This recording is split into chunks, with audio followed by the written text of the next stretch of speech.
Hi ಎಲ್ರಿಗೂ ನಮಸ್ಕಾರ. ನಾನು ನಿಮ್ಮ ಮಂಜುನಾಥ್, ಮೋಟಿವೇಶ್ನಲ್ ಸೆಲೆಬ್ರೇಟರ್. ಕ್ಲಾಸಲ್ಲಿ ನೀವು ಪಾಠ ಕೇಳಬೇಕಾದ್ರೆ ನಿಮ್ಮ ಮನಸ್ಸು ಬೇರೆ ಏನನ್ನೋ ಯೋಚನೆ ಮಾಡ್ತಾ ಇದೆಯಾ? ನೀವು ಕೇಳ್ತಾ ಇರೋ ಪಾಠ ನಿಮ್ಗೊಂಚೂರು ಅರ್ಥನೇ ಆಗ್ತಾ ಇಲ್ವಾ?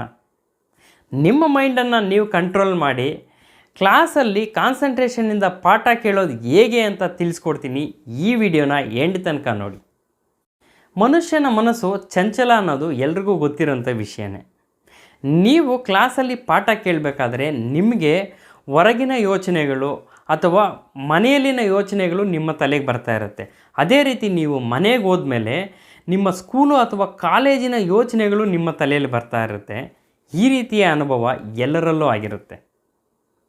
ನೀವು ಕ್ಲಾಸಲ್ಲಿ ಪಾಠ ಕೇಳಬೇಕಾದ್ರೆ ನಿಮ್ಮ ತಲೆಯಲ್ಲಿ ಬೇರೆ ಆಲೋಚನೆ ಮೂಡ್ತಾ ಇದೆ ಅಂದರೆ ಒಮ್ಮೆ ನಿಮಗೆ ನೀವೇ ಕೇಳ್ಕೊಡಿ, ಈಗ ನಾನು ಮಾಡ್ತಾ ಇರೋ ಯೋಚನೆ ಈ ಸಂದರ್ಭದಲ್ಲಿ ಅವಶ್ಯಕತೆ ಇದೆಯಾ ಅಂತ. ಇಲ್ಲ ಅಂತ ನಿಮಗೆ ಅರಿವಾದ ಕೂಡಲೇ ನಿಮ್ಮ ತಲೆಯಲ್ಲಿ ಓಡ್ತಾ ಇರೋ ಆ ಯೋಚನೆನ ಹೊರಗಡೆ ಇಟ್ಟು ನೀವು ಕ್ಲಾಸಲ್ಲಿ ಪಾಠ ಕೇಳೋದನ್ನು ಮುಂದುವರಿಸಿ. ನಿಮಗೆ ಈ ಸಂದರ್ಭದಲ್ಲಿ ಈಗ ನಾನು ಮಾಡ್ತಾ ಇರೋ ಯೋಚನೆ ಮುಖ್ಯನೋ ಅಥವಾ ನಾನು ಈಗ ಕಾನ್ಸಂಟ್ರೇಷನ್ ಆಗಿ ಪಾಠ ಕೇಳೋದು ಮುಖ್ಯನೋ ಅಂತ ಅಂದ್ಬಿಟ್ಟು ನಿಮ್ಮ ಮನಸ್ಸಿಗೆ ನೀವು ಕೇಳ್ಕೊಂಡಾಗ ನಿಮಗೆ ಈಗ ಪಾಠ ಕೇಳೋದೇ ಮುಖ್ಯ ಅಂತ ಅನಿಸುತ್ತೆ. ಆಗ ಯಾವುದೇ ರೀತಿಯ ಆಲೋಚನೆಗಳು ನಿಮ್ಮ ತಲೆಯಲ್ಲಿ ಬರ್ತಾಯಿದ್ರೆ ಅದನ್ನು ಪಕ್ಕಕ್ಕಿಟ್ಟು ನೀವು ಪಾಠ ಕೇಳೋದ್ರ ಬಗ್ಗೆ ಕಾನ್ಸಂಟ್ರೇಟ್ ಮಾಡಿ. ಇನ್ನು ಎರಡನೆಯದಾಗಿ, ನೀವು ಕ್ಲಾಸಲ್ಲಿ ಪಾಠ ಕೇಳಬೇಕಾದ್ರೆ ಯಾವುದಾದ್ರೂ ಒಂದು ಆಲೋಚನೆ ಪದೇ ಪದೇ ನಿಮ್ಮನ್ನು ಕಾಡ್ತಾ ಇದೆ, ನಿಮ್ಮ ತಲೆಯಲ್ಲಿ ಅದೇ ಆಲೋಚನೆ ಬಿಡದೆ ಓಡಾಡ್ತಾ ಇದೆ ಅಂತಂದರೆ ಒಂದು ಪ್ರಾಕ್ಟಿಕಲ್ ಟೆಕ್ನಿಕ್ ಹೇಳ್ಕೊಡ್ತೀನಿ. ಆ ಪ್ರಾಕ್ಟಿಕಲ್ ಟೆಕ್ನಿಕ್ನ ನೀವು ಯೂಸ್ ಮಾಡಿ ನಿಮ್ಮ ತಲೆಯಲ್ಲಿ ಓಡಾಡ್ತಾ ಇರುವ ಆ ಆಲೋಚನೆನ ಹೊರಗಡೆ ತೆಗಿಬೋದು. ಅದು ಏನಪ್ಪ ಅಂತಂದರೆ, ನಿಮ್ಮ ತಲೆಯಲ್ಲಿ ಓಡಾಡ್ತಾ ಇರೋ ಆ ಆಲೋಚನೆನ ನಿಮ್ಮ ಬೆರಳುಗಳ ಸಹಾಯದಿಂದ ಆ ಆಲೋಚನೆನ ಹೊರಗಡೆ ತೆಗೆಯೋ ರೀತಿ ಕಲ್ಪನೆ ಮಾಡ್ಕೊಳ್ಬೇಕು. ಅದು ಯಾವ ರೀತಿ ಅಂತಂದರೆ, ನಿಮ್ಮ ತಲೆ ಹತ್ರ ಈ ರೀತಿ ಬೆರಳಿಟ್ಕೊಂಡು ಒಂದೊಂದೇ ಬೆರಳಿಂದ ನಿಮ್ಮ ತಲೆಯಲ್ಲಿರುವ ಆ ಆಲೋಚನೆನ ತೆಗೆಯೋ ರೀತಿ ಅಸ್ಯೂಮ್ ಮಾಡಿಕೊಂಡು ನಿಮ್ಮ ತಲೆಯಿಂದ ಆ ಆಲೋಚನೆನ ತೆಗೆಯೋ ರೀತಿ ಕಲ್ಪನೆ ಮಾಡಿಕೊಂಡು 5 ಸೆಕೆಂಡು ಕಣ್ಣು ಮುಚ್ಕೊಂಡು ನಿಮ್ಮ ಕಣ್ಣು ಮುಂದೆ ಒಂದು ರೆಡ್ ಡಸ್ಟ್ಬಿನ್ನನ್ನು ಅಸ್ಯೂಮ್ ಮಾಡಿಕೊಂಡು ಆ ಡಸ್ಟ್ಬಿನ್ ಒಳಗಡೆ ಈ ಒಂದು ಆಲೋಚನೆನ ಹಾಕ್ಬಿಡೋದು. ಇದು ತುಂಬ ಪವರ್ಫುಲ್ ಟೆಕ್ನಿಕ್ಕು. ಇದನ್ನು ನೀವು ಟ್ರೈ ಮಾಡಿ ನೋಡಿ. ಈ ರೀತಿ ನೀವು ಮಾಡಿದಾಗ ಅದು ಹೋಗಿಲ್ಲ ಅಂದರೆ ಇದನ್ನೇ ಸೇಮ್ ರಿಪೀಟ್ ನೀವು 3 ಸಲ ಮಾಡಿ.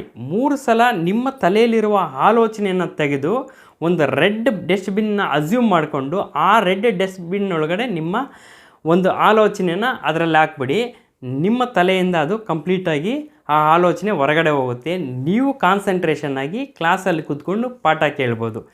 ಇದು ಕ್ಲಾಸಲ್ಲಿ ಕೂತ್ಕೊಂಡು ಪಾಠ ಕೇಳೋಕ್ಕೆ ಅಲ್ಲದೇ ನೀವು ಬೇರೆ ಕಡೆ ಏನಾದರೂ ಇದ್ದಾಗ್ಲೂ ಅಥವಾ ಬೇರೆ ಆಲೋಚನೆಗಳು ನಿಮಗೇನಾದರೂ ಪದೇ ಪದೇ ಬರ್ತಾ ಇದ್ದರೆ ಆಗಲೂ ಕೂಡ ಈ ಒಂದು ಟೆಕ್ನಿಕ್ನ ಫಾಲೋ ಮಾಡಿ.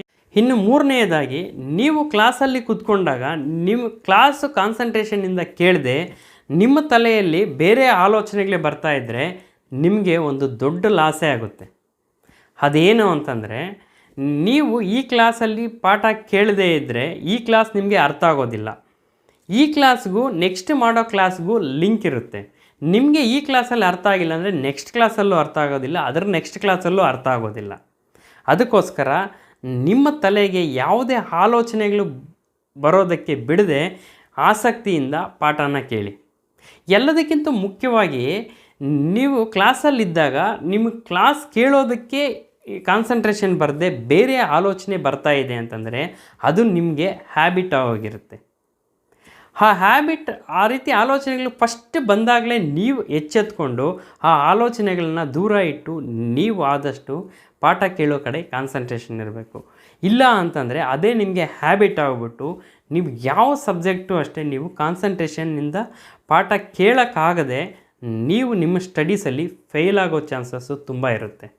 ಅದಕ್ಕೋಸ್ಕರ ಈ ವಿಡಿಯೋದಲ್ಲಿ ಹೇಳಿರುವ ಈ ಟೆಕ್ನಿಕ್ನ ಫಾಲೋ ಮಾಡಿ ನಿಮ್ಮ ತಲೆಗೆ ಬರೋ ಆಲೋಚನೆಗಳನ್ನು ದೂರ ಇಟ್ಟು ಕಾನ್ಸಂಟ್ರೇಷನ್ನಿಂದ ಪಾಠ ಕೇಳಿ ಅಂತ ಹೇಳ್ತಾ, ಈ ವಿಡಿಯೋ ನಿಮಗೆ ಇಷ್ಟ ಆಗಿದರೆ ಲೈಕ್ ಮಾಡಿ. ಅದೇ ರೀತಿ ನಿಮ್ಮ ಸ್ನೇಹಿತರಿಗೆ ಯೂಸ್ ಆಗಂಗಿದ್ರೆ ಈ ವಿಡಿಯೋನ ಶೇರ್ ಮಾಡಿ ಅಂತ ಹೇಳ್ತಾ ಈ ವಿಡಿಯೋನ ಎಂಡ್ ಮಾಡ್ತಾಯಿದ್ದೀನಿ. ಎಲ್ರಿಗೂ ಧನ್ಯವಾದಗಳು.